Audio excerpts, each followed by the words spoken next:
Prepárate para conocer una nueva etapa de tu año.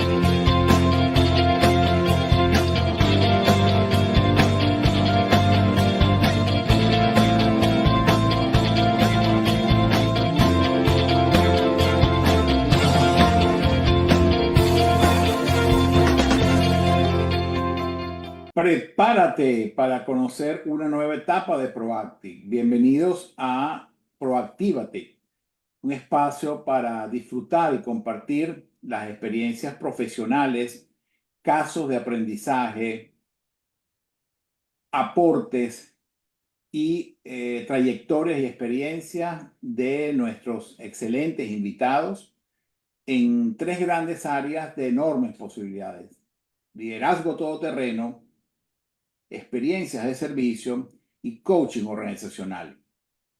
Son las tres áreas de acción que Proactive ha decidido impulsar y en la que nuestros invitados nos acompañan con sus aportes y reflexiones. Les recordamos que estamos transmitiendo en vivo y en directo a través de LinkedIn en @somosproactive y en Facebook a través de @soyfranciscoduarte.com. En YouTube estamos como Proactívate Oficial y les recordamos que esta entrevista será publicada, será colocada en nuestro canal de Proactívate a partir de esta misma tarde. Así que nuevamente gracias y bienvenidos todos a esta maravillosa conexión el día de hoy. Y antes de darle la palabra a nuestra formidable invitada, hoy quiero sumar algunas reflexiones acerca del liderazgo todoterreno y la importancia del poder de la autonomía. Cómo fomentar equipos altamente eficientes y responsables. Esto toca sobre la discusión acerca de cómo se pueden construir culturas colaborativas y culturas organizacionales que promuevan la autonomía y la cooperación. Y justamente surge una pregunta: ¿qué pasaría si decidiéramos liberar el potencial que cada individuo dentro de nuestro equipo de trabajo tiene? ¿Cómo cambiarían las organizaciones si cada colaborador se sintiera verdaderamente empoderado para tomar decisiones y actuar con responsabilidad?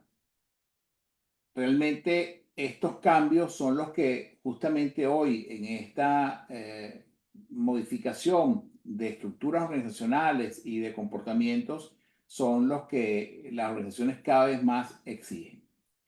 Y el primer paso para fomentar esa autonomía es entender que no se trata solamente de delegar tareas, que es lo que tradicionalmente y normalmente sucede cuando se habla de autonomía, pensando que al delegar la tarea es solamente el componente principal o el exclusivo de la delegación y de la autonomía.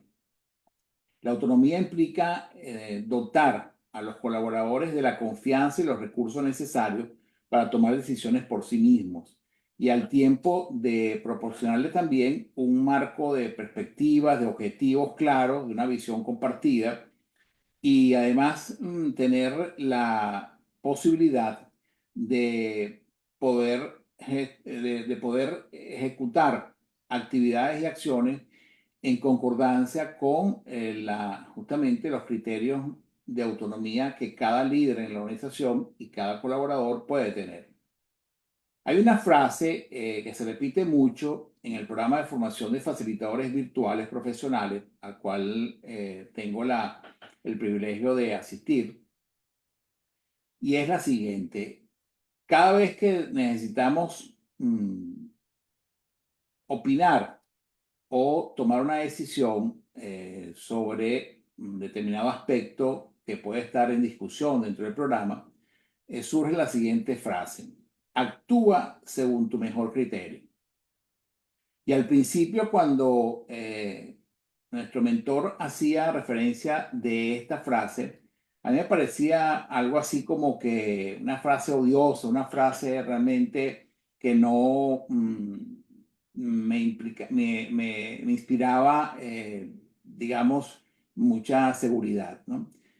Y se trata realmente de una frase que eso de actuar según tu mejor criterio es una frase que invita a justamente esto, al tener autonomía de acción, autonomía de criterio y en función de eso adoptar una respuesta. Sucede que organizacionalmente y académicamente venimos de esquemas poco dados al pensamiento crítico y al pensamiento autónomo. Preferimos tener, en términos generales, gurús, docentes, padres que nos digan lo que hay que hacer. Y cuando nos ofrecen la posibilidad de actuar por nosotros mismos y asumir nuestros criterios propios como criterios válidos, como criterios que también pueden ser unidos a las opiniones académicas o profesionales, pues a veces nos asustamos y pensamos que no es el camino más adecuado. Surge entonces como que el criterio de que estamos más propensos, culturalmente hablando, al hacer y no al proponer.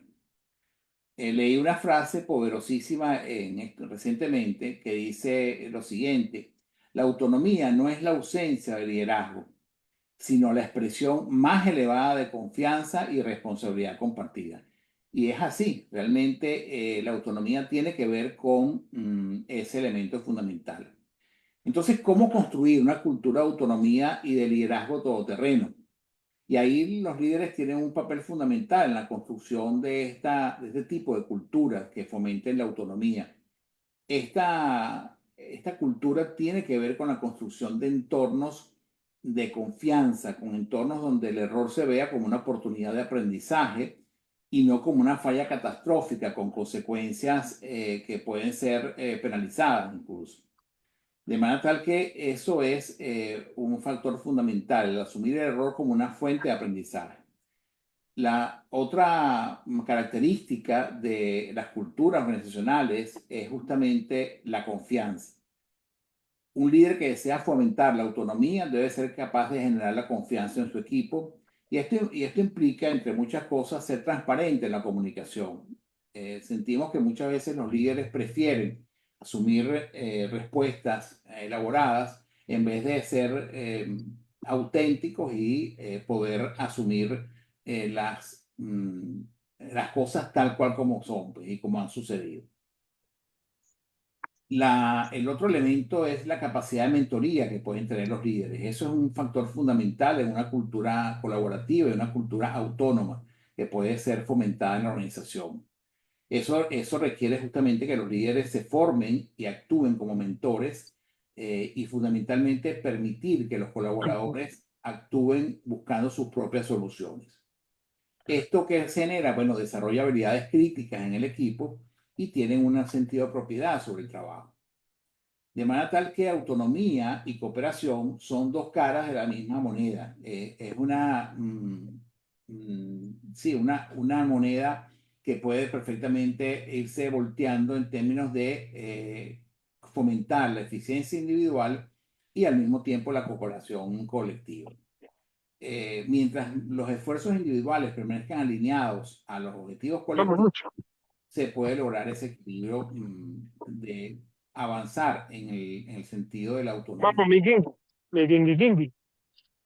La comunicación efectiva es el otro factor fundamental. Los líderes tienen que establecer y deben establecer canales de comunicación abiertos y efectivos para poder avanzar en la construcción de esa cultura. Y las habilidades de resolución de conflictos como una de las competencias fundamentales también a asumir en una cultura autonómica, una cultura que promueva ese tipo de libertad y sobre todo de independencia de criterios, ¿no?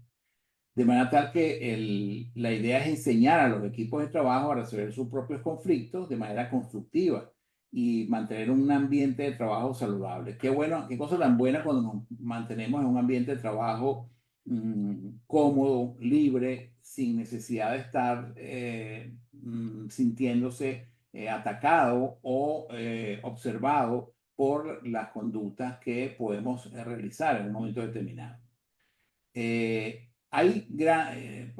Para poder construir una cultura autonómica en las organizaciones, hay que establecer 5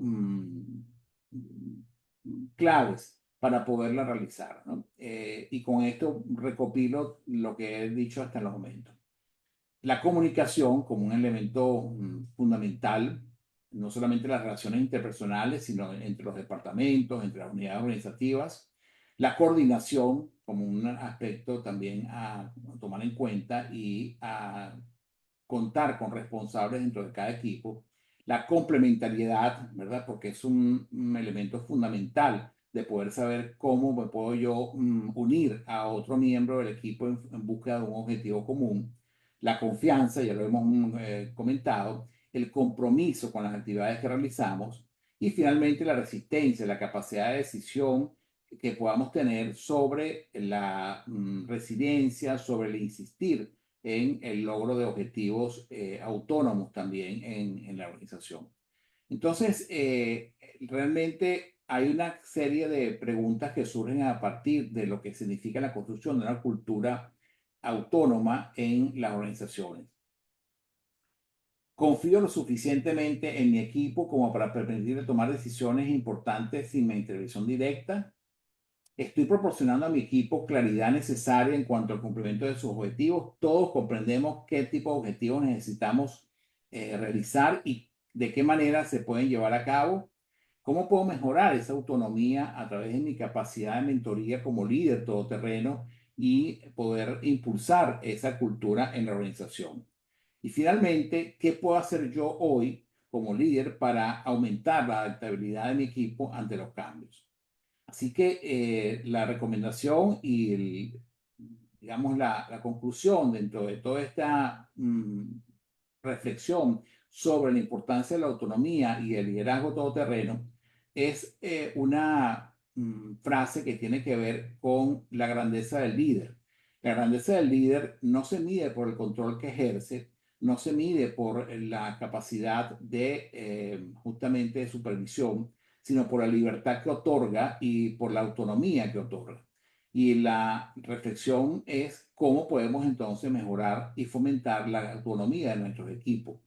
¿Qué pequeñas decisiones podemos establecer para empoderar a nuestros colaboradores y cómo podemos convertirnos en mejores mentores en lugar de simplemente ser jefes, ¿no? La invitada del día de hoy justamente nos invita a reflexionar sobre la búsqueda de fortalezas y el máximo potencial dentro de la organización. Y tengo el privilegio de presentarles a Aixa Serpa. Es una profesional súper exitosa, realmente es un privilegio tener a Aixa Serpa acá en Proactívate. Aixa es de profesión psicóloga, ha trabajado muchísimos años en todo el tema de identificación de fortalezas, selección de personal en función de fortalezas.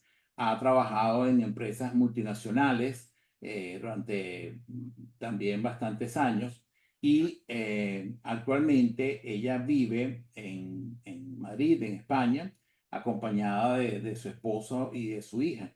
Así que, Aixa, bienvenida a Proactívate. Es un privilegio tenerte aquí con nosotros y el micrófono está de tu parte.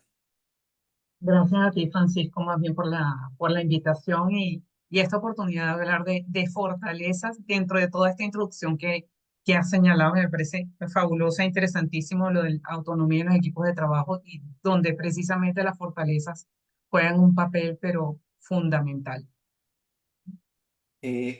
Aixa, este tema de fortaleza realmente es fascinante, ¿no? Y pues cuando preparábamos la entrevista, hacíamos referencia a eso, de la importancia de enfocarnos en las fortalezas a nivel organizacional, cuando justamente y culturalmente hablando, pareciese como que los indicadores de desempeño siempre han ido siempre en el lado contrario, como buscando las deficiencias o lo que llaman acá en Estados Unidos los issues, ¿no? Las diferencias entre mi desempeño actual y mi desempeño esperado. ¿Cómo se puede definir una diferencia entre una fortaleza que es innata y la adquirida a través de la experiencia?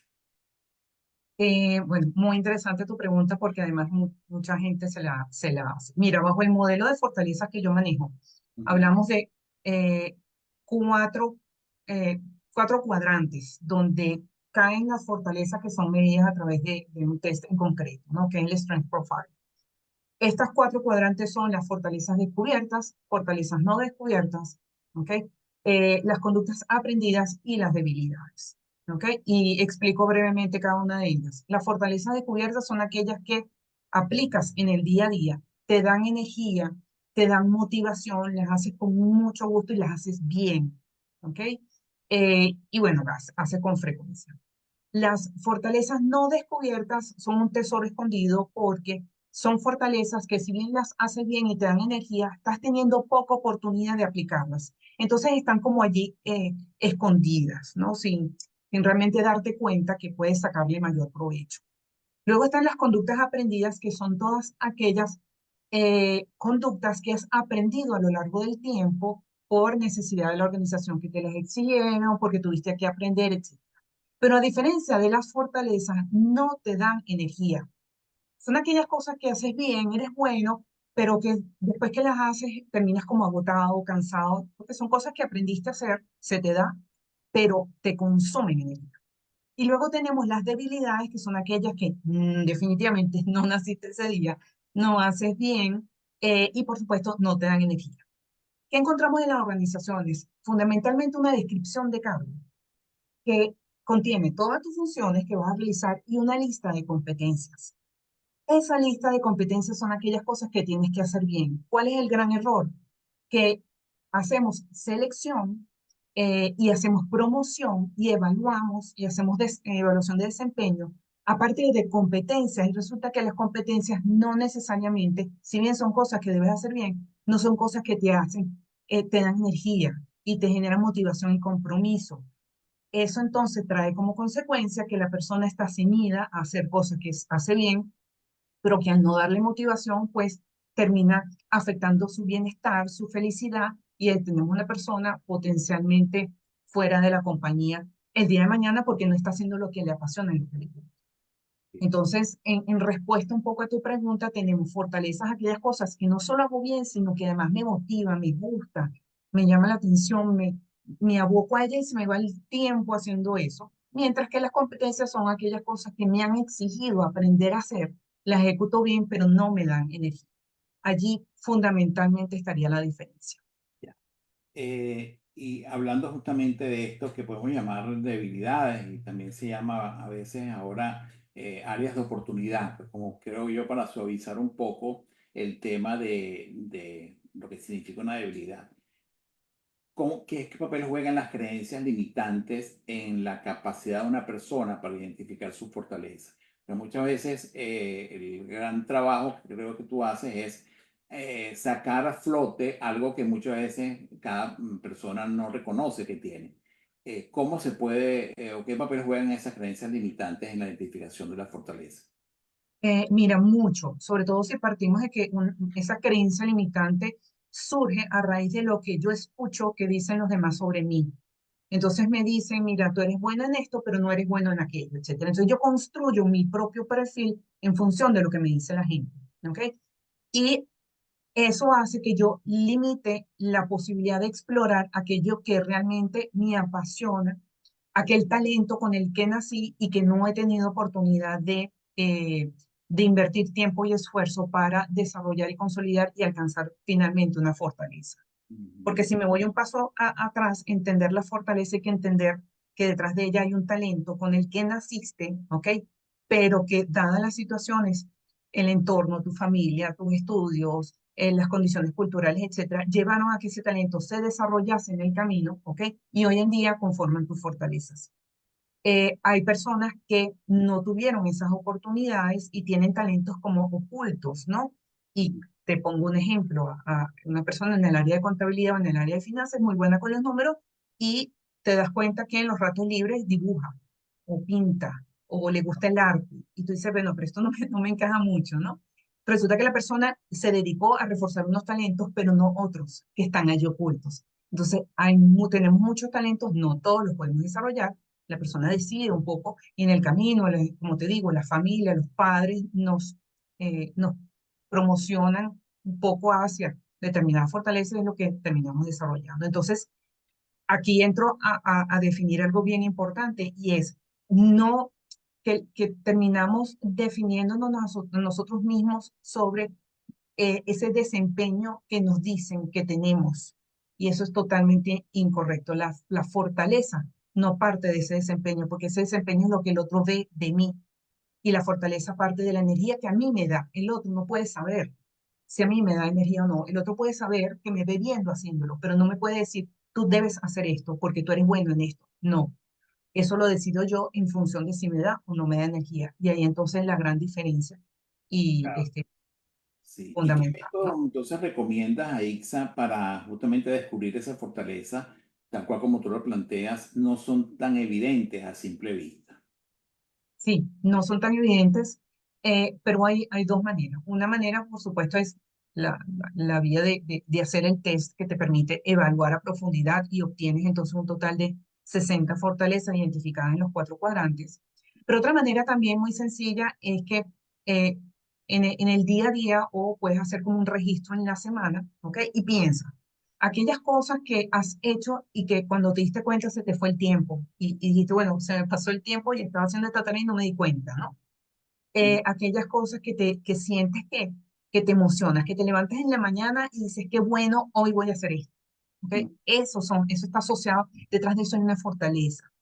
Eh, Cuando estás en un entorno y prestas especial atención a algo y las personas que te acompañan prestan atención a algo distinto, pero tú sí prestaste atención a algo. Detrás de eso también hay una fortaleza. Cuando hablas de la fortaleza, eh, cambia tu tono de voz, cambia tu dicción. Por ejemplo, a mí me gusta mucho explicar. Entonces tú ves que yo cambio el tono de voz y yo gestualizo porque me apasiona, me gusta, ¿no? Entonces allí ya te vas como dando cuenta de tu propia fortaleza, ¿no? La gente te reconoce por ello, la gente te felicita por ello, e incluso si te vas hacia la infancia, piensa cuáles eran los juegos típicos que más te gustaba hacer. ¿Ok? Ya, Entonces, detrás de eso siempre hay una fortaleza. Entonces, es una manera relativamente sencilla de poder identificar cuáles pueden ser mis fortalezas. ya. Y Aixa, escuchándote, te pregunto lo siguiente, ¿cómo distinguir entre una habilidad bien desarrollada eh, y una Ujú. fortaleza? Puede ser que yo tenga, digamos, una habilidad comunicacional, digo yo, nata, presente, pero yo no sé si eso es una fortaleza o cómo puedo yo distinguir entre una habilidad bien desarrollada y una fortaleza. ¿Qué me podrías comentar al respecto? Fíjate, las habilidades están muy relacionadas con el talento. El tema con las habilidades es que es algo que tú puedes hacer, pero muchas veces no sabes cómo lo haces. ¿Ok? Ok. Se te da bien hablar, pero no fue que estudiaste un libro, no fue que estudiaste oratoria, Mm, que tienes una metodología, no, sino que simplemente se te da. Ese mm, se te da es porque viene precisamente de un talento, entonces tienes esa habilidad, ¿ok? Cuando tú unes esa habilidad, ¿ok? Además, con el conocimiento, ¿ok? Tienes al final también una competencia. Y si a eso le sumas energía, es decir, que al final tú lo haces con pasión, que te gusta, te motiva, te sientes comprometido, ahí tenemos una fortaleza. ¿Ok? Entonces, la gran distinción está en la energía que te da. Tú puedes tener habilidad, por ponerte un ejemplo, a mí siempre me pusieron en- en estudios de música, ¿no? Y toqué órgano, toqué piano, toqué cuatro, toqué guitarra, etcétera. Pero no me gustaba. Y me decían, pero es que tú tienes un oído maravilloso, tú tienes, pero no me gustaba. Entonces, es una habilidad, pero que como no me apasionó, no me dediqué a ello, no me daba energía, por tanto no se convirtió realmente en una fortaleza. Se quedó allí como habilidad. ¿Ok?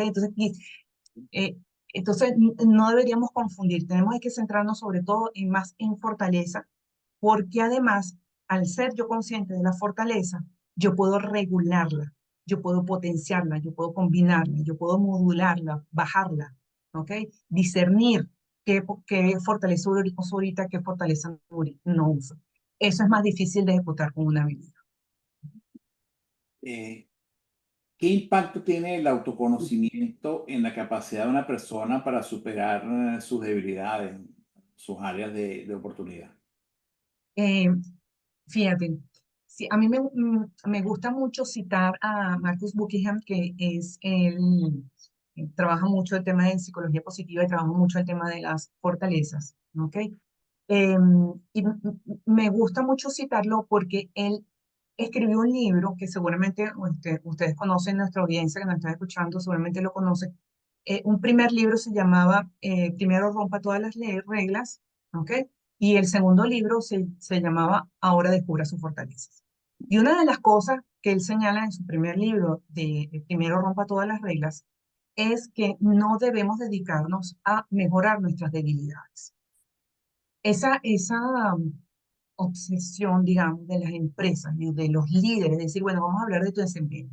Esto lo haces bien, esto lo haces bien, pero tenemos que trabajar en tus debilidades. Y entonces cuando sacan aquella lista y entonces, bueno, un plan de mejora de las debilidades, etcétera. Entonces sales de esa reunión cargado con 1000 cosas que sientes que debes mejorar, pero se te olvida todo lo que eres bueno.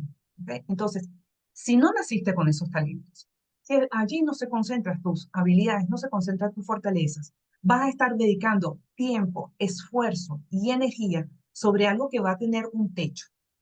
Entonces, ¿qué es lo mejor que debes hacer? Invierte en las fortalezas, porque las fortalezas se van a disparar en la medida en que trabajas más en ellas. ¿Ok? ¿Y qué haces? Reconoces cuáles son tus debilidades, buscas una fortaleza que compense esa debilidad para entonces trabajar en función de la fortaleza y no esa debilidad. Entonces, mi mensaje siempre es, identifica tus debilidades, pero no para trabajar sobre ellas, sino para buscar cuál fortaleza te permite a ti compensar esa debilidad, de tal manera que puedas trabajar sobre algo que te gusta, te apasiona, te siente bien y te da energía, en lugar de aquellas debilidades que lo que van a hacer es que te van a consumir y te van a agotar.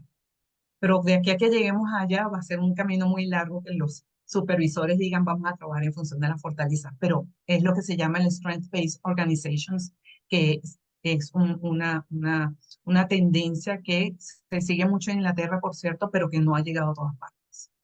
Ya. Tú sabes que cuando hablamos de fortaleza, Aixa, justamente el proceso de autodescubrimiento de esa fortaleza pareciera ser un proceso más complejo que el ver fortalezas en otros que en nosotros. Ujú. ¿No? ¿Crees que la comparación con otros puede ayudar o más bien entorpece el proceso de descubrir nuestras fortalezas? Mira, yo creo que entorpece, porque cada ser humano es único, ¿ok? Y cada combinación de fortalezas que tenemos en nosotros es distinta. Para decirte un ejemplo, no hay dos perfiles iguales, o sea, mundial, y se ha hecho la revisión, ¿no? O sea, es uno en 1 millón que realmente dos personas lleguen a tener un perfil de fortaleza igual. Entonces, esa tendencia de compararme con otro es llevarte a querer trabajar sobre aquello que posiblemente sean debilidades y no necesariamente fortalezas. Y te pongo un ejemplo. Tuve una cliente en una oportunidad, ella trabaja en el área de recursos humanos y su objetivo es ser gerente de recursos humanos. Cuando ella acude a mí, me dice, "Aiza, yo quiero saber si yo tengo las fortalezas para hacerlo porque yo veo a los gerentes que he tenido, a los gerentes de recursos humanos con los que he trabajado y no me parezco en nada. Yo no tengo lo que ellos tienen, entonces creo que yo no voy a poder ser. ¿Ok? Entonces allí nos vamos hacia la pregunta anterior, que es una creencia limitante, porque ella se está además comparando con estos índices. ¿Ok? Cuando revisamos su perfil, nos damos cuenta entonces de las características únicas que ella tiene, que la hacen tener un liderazgo como muy particular. Entonces, la sesión de coaching que tuve con ella fue básicamente en trabajar sobre esas fortalezas que le permiten definir un estilo de liderazgo único, por un lado, y por otro lado, traducir en sus propias fortalezas aquellos aspectos positivos que ella considera son necesarios en un líder, pero en función de su fortaleza, es decir, todo adaptado a su fortaleza para entender que ella podía tener un estilo único y podía alcanzar la posición con su propia fortaleza. Entonces, la comparación no siempre es muy sana. Es importante verse hacia adentro pero por supuesto siendo bastante realista y entendiendo que bueno, hay por supuesto una serie adicional de competencias que me garantizan a mí también el logro más acelerado de esos objetivos que quiero alcanzar. Ya. ¿Cómo se puede utilizar, Isa, la vulnerabilidad como una fortaleza en sí misma? Sí, mira, a mí me gusta mucho el tema de la vulnerabilidad y que un líder sea capaz de mostrarse vulnerable porque lo hace más cercano con la gente, lo hace, le permite reconocer sus propios errores y ser un modelo a seguir frente a las demás personas y levantar la mano y decir, yo también cometí este error, sentir aumentar esa confianza de decir, yo cometí el error y yo puedo mejorar en esto, ¿no? Yo asocio la vulnerabilidad con dos fortalezas fundamentales que están dentro del perfil, ¿no? Por un lado, el emotional awareness, ¿ok?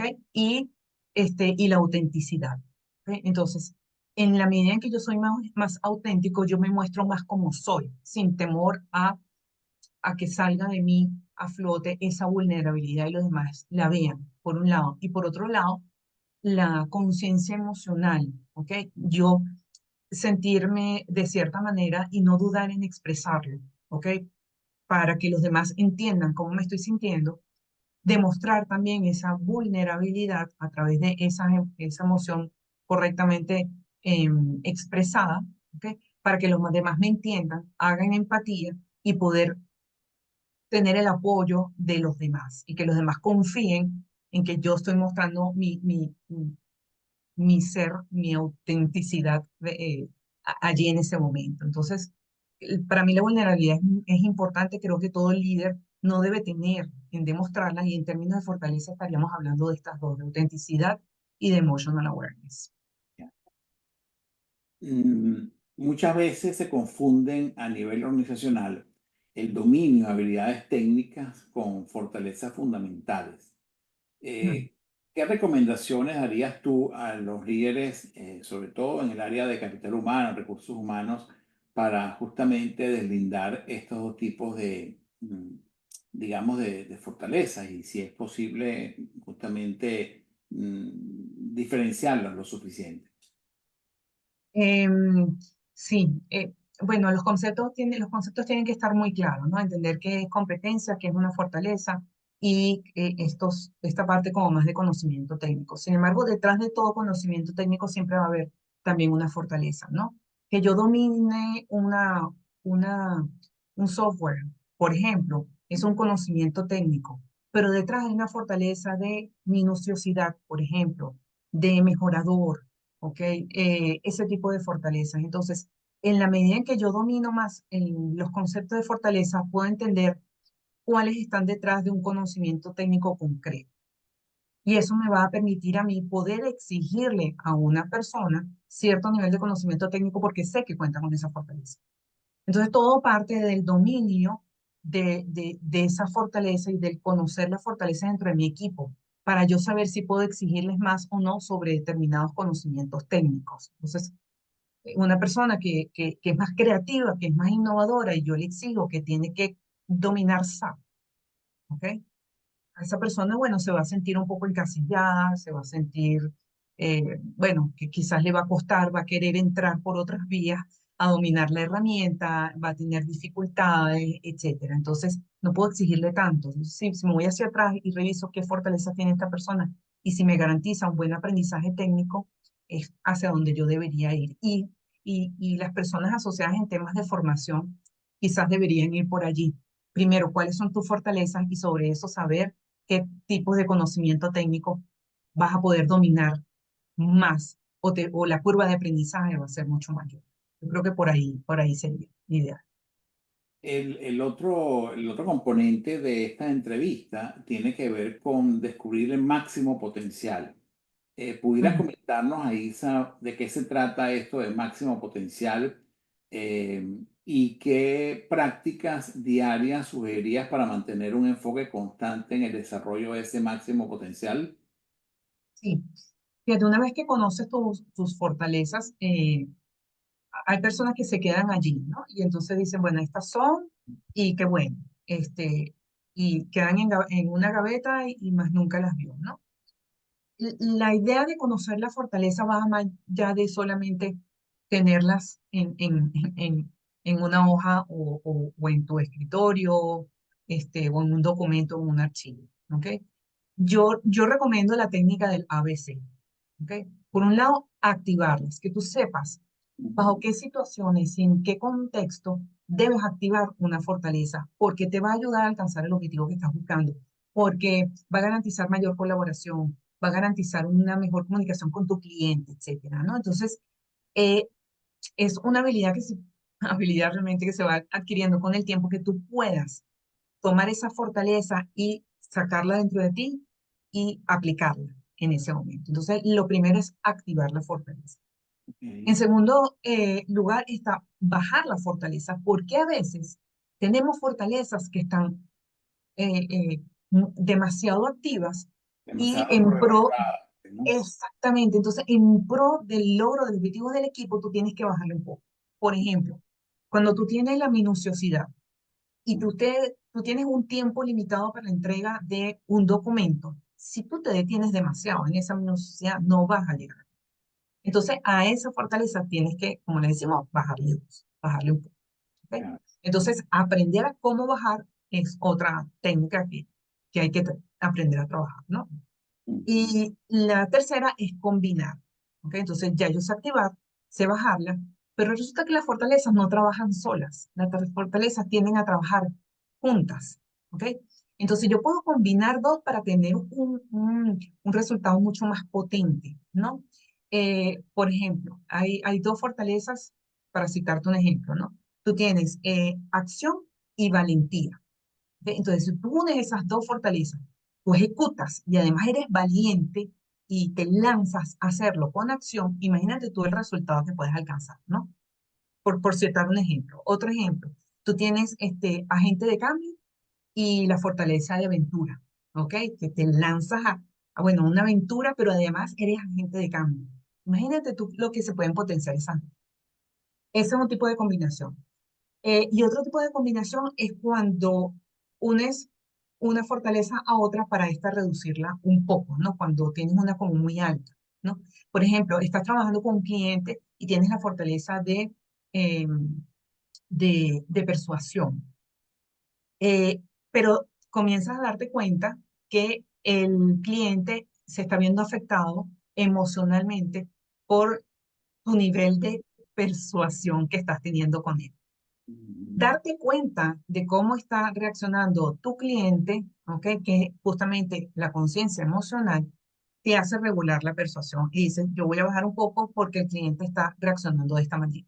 ¿Ves? Ya. Entonces, activas la conciencia emocional para estar atento de cómo actúa tu cliente frente a tu persuasión. ¿Ves? Y así, y para citarte otro ejemplo, por ejemplo, competitividad. Hay gente que es muy competitiva. Entonces, Ujú. para bajar el nivel de competitividad, puede aumentar la fortaleza de igualdad, por ejemplo, y entender que va un momento, todos podemos ganar aquí. ¿Ok?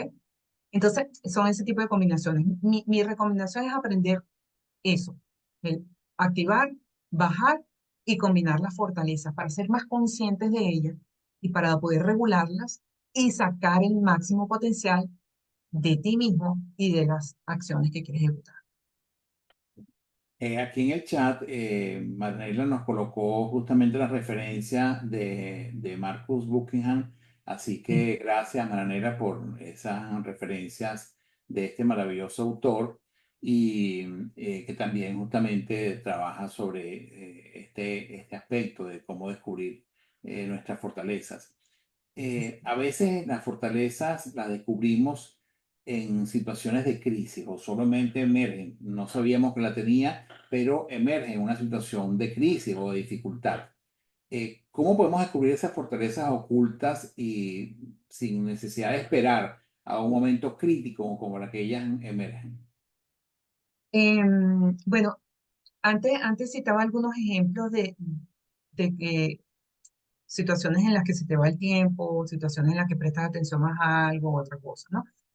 Pero puedes eh, identificarlo haciendo como una especie de diario, ¿no? Si te sientas 3 o 4 veces a la semana, ¿ok? Solamente por 3 o 4 días. en las noches y hace como un registro de, bueno, ¿qué hice hoy? Bueno, hoy hice esto. ¿Me gustó? ¿No me gustó? ¿Me sentí bien? ¿Me sentí cómodo? ¿Me gustó? Y entonces, en una escala del 1 al 10 o del 1 al 5, tú vas como puntuando, ¿ok?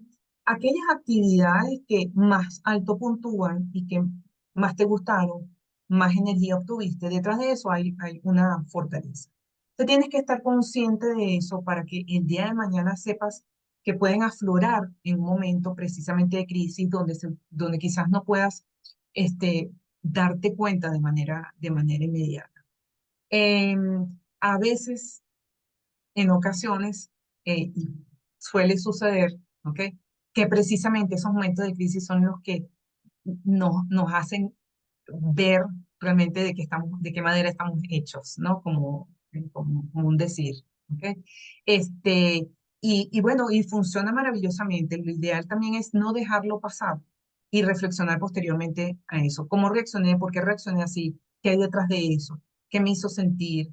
¿Qué fortaleza puede haber allí detrás, ¿no? Anticiparse es complejo, es difícil, pero quizás con el día a día te va haciendo como más sensible de reconocer y de que al momento en que lo estás ejecutando digas, esto es una fortaleza que me está saliendo en este momento. Claro. Déjame activarla más o déjame bajarla un poco más. ¿Ok? Terminamos siendo más conscientes y logramos moderarlas un poco más. Ya.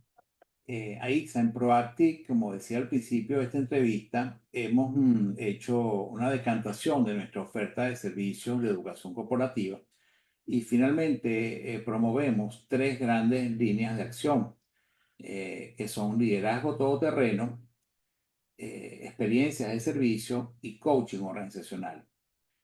¿Qué es para ti un líder todoterreno? Mira, para mí un líder todoterreno combina 3 elementos. ¿Ok? Que es, por un lado, estrategia. ¿Ok?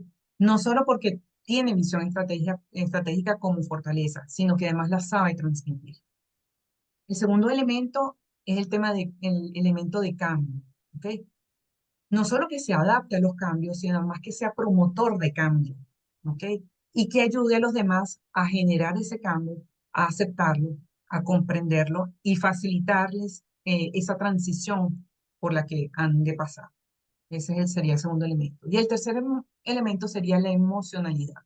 Es decir, ser consciente de sus emociones, pero ser consciente también de las emociones de los demás, para regular no solo su propio comportamiento, sino entender el de los demás y saber entonces cómo dirigir a ese equipo que emocionalmente está bajo determinada característica o situación. Entonces, para mí un líder todoterreno no se aminora o no se minimiza o no se opaca frente a estas 3 claves, frente a una estrategia compleja, frente a cambios sumamente difíciles o frente a situaciones de emocionalidad muy, muy altos, sino que por el contrario lo sabe gestionar los 3 perfectamente. Ya. Muchos de los que estamos presentes acá desarrollamos actualmente procesos de mentoría con Adrián Cotín y quería preguntarte qué papel juega justamente el mentor o las mentorías en el descubrimiento de nuestro máximo potencial. Eh, Mira, a mí me encanta la función de un mentor porque muy claramente, a diferencia del coach, que el coach te va haciendo preguntas y tú vas llegando a tus propias conclusiones a través de preguntas poderosas. El mentor te va narrando su propia experiencia. Y a través de esa experiencia, por lo que ha pasado, los aprendizajes que ha tenido, tú puedes extrapolar a tu propia realidad, ¿ok? Y hacer una analogía quizás de lo que esa persona vivió con lo que tú has vivido, sin generar comparaciones, ¿ok? Solamente llevándolo a tu terreno, ¿ok? E identificar desde tu punto de vista, ¿ok? Cómo tú hubieras actuado en esa situación. Entonces tú aprendes, el aprendizaje vicario de cómo observas a esa otra persona, cómo lo desarrolla, cómo lo hace, cómo lo ejecuta, ¿ok? Y que te narran cómo lo hace, ¿ok? Tú obtienes, filtras esa información y la trabajas desde tus propias fortalezas. Entonces, para mí la mentoría es interesantísimo y es importante porque a la persona le da eh, una base sólida para construir sobre ella su propia experiencia, sobre sus propias fortalezas. Entonces es como, yo te veo a ti construir tu casa, veo que creas unas bases, veo que construyes unas paredes, veo que construyes unas ventanas, yo voy a entonces a construir la mía, pero con mis propias bases, con mis propias paredes y con unas ventanas que a mí me gusten, como sean, pero que tienen funcionalidades distintas, que ambos me protegen, ¿ok? Pero la tuya es distinta a la mía, ¿ok? Pero veo lo tuyo y lo adapto a lo mío. Entonces yo creo que por ahí va el tema de mentoría fundamental en temas de fortalezas también. Ya. Ahí se puede transformar una debilidad percibida en una fortaleza real. Es poco probable, ¿ok? Lo que puede lograrse es, y de hecho en un perfil, si tú aplicas tu perfil el día de hoy y lo aplicas el próximo año, en la medida en que hayas hecho cambios en tu actividad laboral, pueden verse algunos eh, cambios en estos 4 cuadrantes, ¿no? Lo que suele suceder es que las fortalezas no descubiertas algunas pueden pasar a ser fortalezas descubiertas. ¿Por qué? Porque se han dado situaciones que te han permitido aplicarlas. ¿Ok? Que se da también que algunas debilidades pasan a ser conductas aprendidas. ¿Ok? Porque ah, te dedicas a ellas, y es que inevitablemente en el trabajo hay cosas que tenemos que aprender a hacer, aunque no nos guste, pero tenemos que aprender a hacer. Eso siempre va a tener un techo, pero llegamos a desarrollarlas, llegamos a aprender a hacerlo. No nos apasiona, pero bueno, lo hacemos bien. Esa es una debilidad que pasó a ser una conducta aprendida. Lo raro es que la conducta aprendida pase a ser una fortaleza. Si ya es algo que aprendiste a hacer y que no te gustaba, que le agarres el gusto, va a costar un poco. Se ha dado casos, pero no es lo frecuente, ¿ok? Lo que también puede pasar es que una fortaleza descubierta la utilizas tanto, tanto, que llega un momento en que, digamos que la quema, y entonces llega un punto en que ya te consume energía. Y entonces en el siguiente aplicas nuevamente el test, y entonces te aparece ahora esa fortaleza, te aparece como conducta aprendida, y tú dices, pero si esto era una fortaleza, ¿por qué ahora aparece como conducta aprendida? Bueno, porque seguramente la activaste tanto que ya empezó a consumirte energía. Entonces, hay que tener cuidado con esas fortalezas, hay que saberlas utilizar, utilizarlas con sabiduría para poderlas moderar y que no se quemen, no pasen a ser conductas aprendidas. Y lo que sí suele suceder también, que es mucho más frecuente, las fortalezas descubiertas pasan a no descubiertas, las no descubiertas fortalezas, porque todo va a depender de las condiciones del entorno, del ambiente del trabajo, de lo que estás haciendo en ese momento. Yo, por ejemplo, si la fortaleza que me hubiera salido cuando yo era gerente de recursos humanos, seguramente son muy distintas a las que me pueden aparecer ahorita, pero las debilidades te puedo asegurar que van a seguir siendo las mismas, ¿no? ¿Ok? Bueno, porque se mantuvieron siempre como debilidades y quizás si yo no he invertido en eso, pues allí han quedado. Eso es lo que puede pasar. Claro. ¿Qué métodos recomiendas para mantener esa alineación entre las verdaderas fortalezas y nuestra vida profesional? ¿Cómo podemos reforzar ese alineamiento para justamente desempeñarnos en función de la fortaleza? Mire, yo creo que lo principal es, bueno, aparte de que conozcas ya las fortalezas, que logres entender cómo activarlas, bajarlas, y combinarlas, ¿ok? Es no confiar ciegamente en el tema de desempeño. Y cuando hablo en tema de desempeño es que tu, tu ámbito laboral no puede circunscribirse solamente a aquello que los demás te dicen en lo que eres bueno, ¿ok? Tienes que asegurar que eso en lo que eres bueno también te da energía, te da pasión y te gusta. Eso al final se traduce en felicidad laboral, se traduce en bienestar, este, en, en un ambiente y en un sentir de equipo mucho más ameno, más a gusto, ¿no?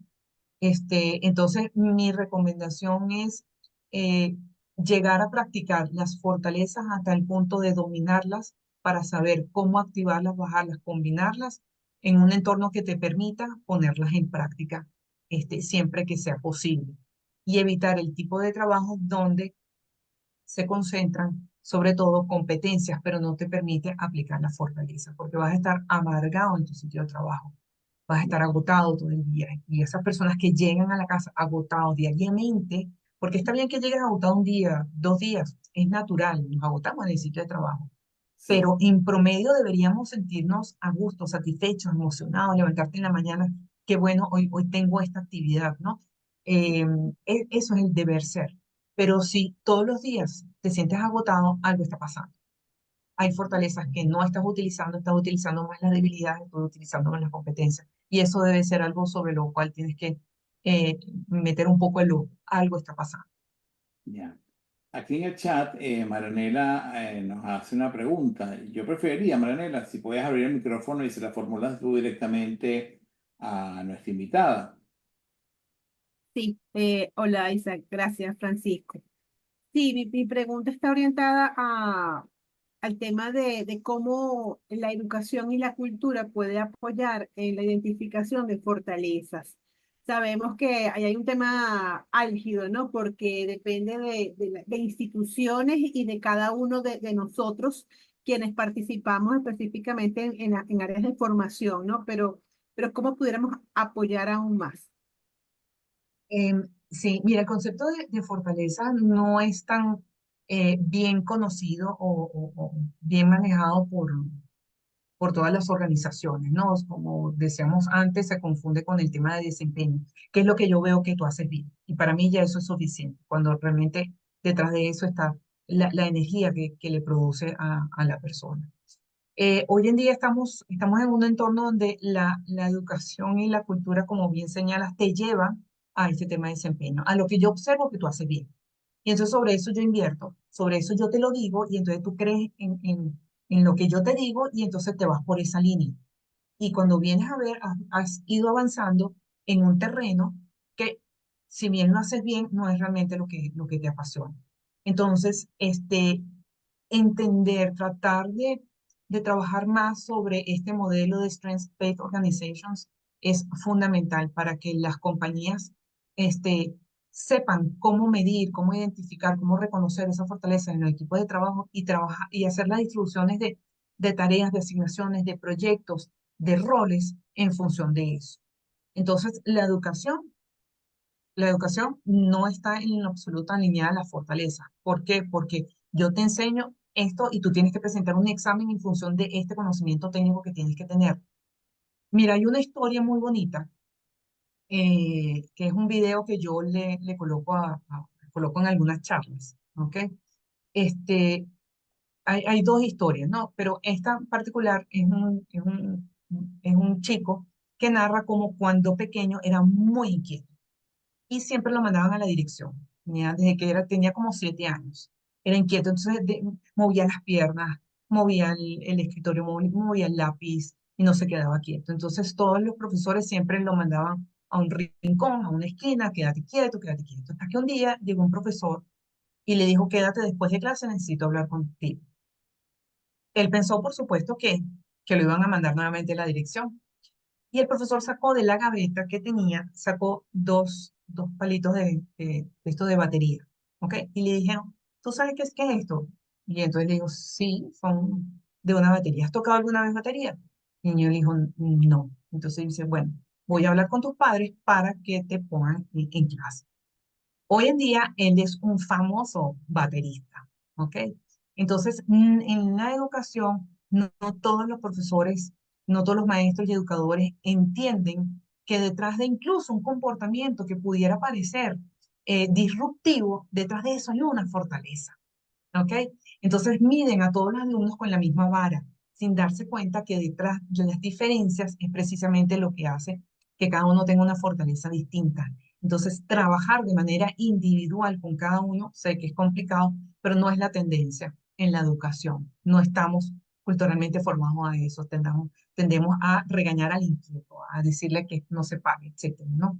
En verdad nos cuenta que es una persona que puede ser muy creativa, muy innovadora, porque es muy inquieta. No le veo el lado positivo. Entonces sí, afecta mucho y por eso, bueno, yo y otras instituciones y desde el Instituto Europeo de Psicología Positiva en el que me formé, pues trabajamos mucho con organizaciones tratando de fomentar el tema de fortalezas. Gracias, Manuela, por tu pregunta. Y vamos entrando a ICSA en un espacio donde queremos acercarnos más a conocer a ICSA desde el punto de vista como persona. Y tú tienes detrás de ti justamente ese carrera que dice Descubre tus fortalezas. ¿Cuáles son tus tres principales fortalezas? Mira, son tres, ¿ok? La primera, organización, ¿ok? Eh, humildad, ¿ok? Y minuciosidad, ¿ok? Entonces, yo soy sumamente organizada, demasiado, al punto que yo delegaba muchas cosas que tenían que ver, bueno, porque entonces mi debilidad es, por ejemplo, la creatividad, porque soy tan normativa y tan minuciosa y tan cuidadosa con los detalles que algo que se salga de eso, pues a veces me desequilibra un poco, ¿no? Y desequilibra mi organización, que es justamente mi principal fortaleza. Entonces, cuando yo trabajaba como gerente de recursos humanos, tenía a la persona en entrenamiento que era sumamente creativo, innovador, y, y le decía, ¿sabes qué? Inventa y después me dices, porque, porque yo no voy a poder. Entonces, dale, adelante y después me cuentas cómo lo vas a hacer, ¿no? Entonces, daba carta abierta porque ni tenía yo la capacidad de decirle, hazlo de esta manera, y no quería limitarlo al nivel de creatividad que tenía, ¿ok? Entonces, entendí que delegando la creatividad en él, pues podía alcanzar mucho más, ¿no? Y la humildad, pues algo que mi papá siempre me inculcó, y eso me permitió a mí también cuando trabajaba que a veces yo no iba a hacer la presentación, sino que le decía, ¿sabes qué? Ve tú al comité y yo te doy la palabra y tú haces la presentación. O en la reunión de ciclo, ve tú y tú hablas. O sea, yo no buscaba el protagonismo, preferiría que otro lo tuviese. Entonces eso me permitía a mí también que otros brillaran, y no necesariamente yo, porque eso a veces también me incomodaba. Pero lo Exactamente. utilicé a favor en ese sentido para que otros también pudieran crecer. Ya. ¿Qué te hace reír sin falta? Mi esposo, Qué bueno eso. ¿Cuál es la sin duda. mejor vacación que has tomado? La que recuerdas así como la máxima, pues. Mira, recuerdo una por dos cosas en particular. Viajamos a San Francisco y allí alquilamos un carro, mi esposo, mi hija y yo. Mi hija tenía como 7 años y alquilamos un carro y con el carro recorrimos toda la costa desde San Francisco hasta Los Ángeles, ¿ok? Y en el camino, como íbamos viendo la costa, comenzamos a ver a los lejos como si fuesen como unos chorros de agua en pleno océano. Yo, párate, ¿qué es eso, no? Eran ballenas, ¿ok? Entonces, verle la cara a mi hija, que estaba a una distancia viendo ballenas, eso no, o sea, la cara de ella no tenía precio. L- Lo primero. Y lo segundo es que yo viví en Los Ángeles, en Estados Unidos, ¿no? Y eh, quise ir a la casa donde yo viví y la encontré. Y fui y se la mostré a mi hija. Y llegamos en carro y le dije, aquí viví yo. Y caminamos hasta el colegio donde yo estudié y se lo mostré y entramos y lo vimos. Mm. Entonces, compartir esas experiencias con mi hija o sea, fueron unas vacaciones maravillosas. Ella disfrutó muchísimo porque a esa edad, pues, decir, wow, mi mamá vivió aquí, mi mamá estudió aquí, eso para ella fue genial. Y para mí la satisfacción, más allá del sitio, del lugar, de lo que fuera, era transmitirle esa experiencia. Entonces yo creo que fueron unas vacaciones que más voy a recordar y que ella también. Claro. ¿Cómo defines el éxito? Mira, para mí el éxito realmente no es una meta, como muchas personas tienden a creer, ¿no? El éxito que es algo a lo que yo voy a llegar, un objetivo, ¿no? Para mí, el éxito es un camino, es, es un camino lleno de experiencias, de aprendizaje y de felicidad. Si tú vas avanzando por un camino que está lleno de estos tres elementos, de experiencias, positivas de aprendizaje que te permiten desarrollarte mejor como persona y como profesional y que además te hacen feliz, tú estás en el éxito, estás en el camino del éxito. Y eso se va a mantener mientras perduren estos tres elementos. Entonces, para mí ese es el éxito, vivir bajo esas tres, vivir caminando por ese trayecto. Ya. ¿Qué legado quieres dejarle a Lía, a tu hija? Mi esposo dice que ya a los 20 años, que ya va a cumplir 21, él dice el trabajo ya está hecho. Y es verdad, a esta edad ya los valores que le inculcamos ya los tiene. Y me enorgullece decir que sí, que ella los demuestra, ¿no? Ella es muy auténtica, muy leal, y muy íntegra de los valores. Entonces, yo creo que es algo que para mí como legado es importante, ¿no? Que sigan por los valores de la autenticidad, la integridad, la compasión hacia el otro, el dar sin esperar nada a cambio. Y yo creo que eso lo tiene tanto y tanto lo inculqué, por eso estudio enfermería, y bueno, ella se desvive por su paciente. Entonces, yo creo que es un legado que he podido sembrar. Y en mis clientes, en la gente que todavía me contacta, todavía me recuerda y me lo dice. Me dice, es que Aiza, tú ofreciste tanto, es que Aiza, tú nos diste, es que Aiza, yo recuerdo que estabas pendiente de nosotros, de esa compasión. Yo creo que ya eso es parte del legado que he podido dejar. Qué bueno, Alicia. Bueno, Alicia, quiero darte las gracias y quiero pedirle a la audiencia que le demos un aplauso a esta maravillosa profesional, madre, emprendedora. Realmente agradecido, Alicia, de haber aceptado la invitación a Proactívate. Nos alegra muchísimo todo lo que has aportado el día de hoy, y bueno, valoramos esta presencia tuya en este espacio. A nuestra audiencia les recuerdo que el próximo miércoles a la 1 p.m. estaremos nuevamente en Proactívate, a la 1 p.m. hora del este de los Estados Unidos. Y quiero desearles a todos ustedes, a su familia, muchísimo éxito y muchísimas bendiciones. Y nos vemos el próximo miércoles a esta hora, a la 1 p.m. Gracias, Aiza, por Gracias a todo ti. tu aporte. Y te dejo en este último minuto para que te despides de la audiencia. Gracias a ti por la invitación. Me encantó estar aquí, me encantaron tus preguntas, y los invito a todos a que a partir de hoy tomen nota de aquellas cosas que les da energía, que les hace sentir bien, para que descubran detrás qué fortaleza tienen y trabajen sobre ella de aquí en adelante y verán qué bien se van a sentir, qué felices van a ser y qué exitosos también pueden llegar a ser. Claro, y los invito también a que sigan a Ixa en LinkedIn, que realmente ahí tiene toda su página y también toda la trayectoria que representa. Así que bueno, muchas gracias a todos, gracias a Ixa nuevamente y nos vemos el próximo miércoles a la 1 p.m. en Proactívate con Francisco Duarte. Gracias a todos. Prepárate para conocer una nueva etapa de tu año.